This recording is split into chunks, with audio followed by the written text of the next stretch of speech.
Delphine Jubilard a disparu dans la nuit du 15 au 16 décembre 2020 et son époux, Cédric, est toujours au centre de toutes les questions.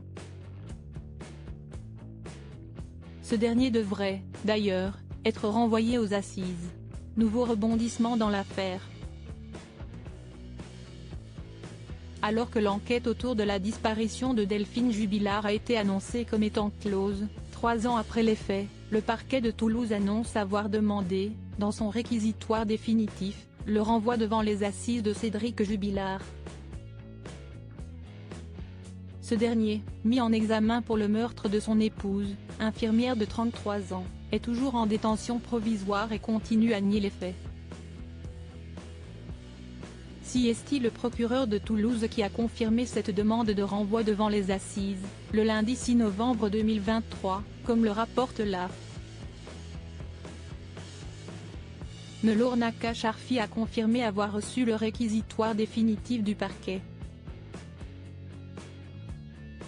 Si le parquet a pris ce réquisitoire, c'est que tous les éléments constitutifs de l'infraction sont réunis pour le renvoyer devant la cour d'assises, a-t-il expliqué sans plus de détails. De son côté, le parquet semble effectivement confirmer la piste d'un acte criminel, selon les informations du journal Le Parisien.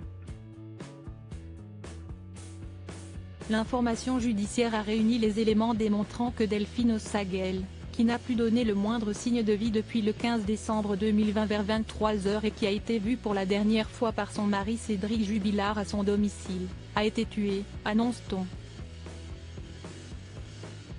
Ces conclusions ne sont pas remises en cause par l'absence de sang au sein du domicile ou dans les véhicules de la famille. Une mort violente n'étant pas nécessairement accompagnée de sang, telle la strangulation ou l'étouffement. Cédric Jubilard suspect, un amas d'éléments à charge. Delphine Jubilard a disparu dans la nuit du 15 au 16 décembre 2020 à Cagnac-les-Mines, près d'Albi. La mère de 2 enfants était en pleine instance de divorce et son fils aîné Louis, 6 ans à l'époque des faits, affirme qu'une violente dispute a éclaté entre ses parents, aux alentours de 23h. Cédric Jubilard a toujours affirmé qu'il se serait couché de bonne heure et qu'il aurait constaté l'absence de son épouse vers 3h45, réveillé par les pleurs de sa fille. Mais cette version serait, aujourd'hui, contredite par un amas d'éléments à charge. Cédric Jubilard reste présumé innocent des faits qui lui sont reprochés jusqu'au jugement définitif de cette affaire,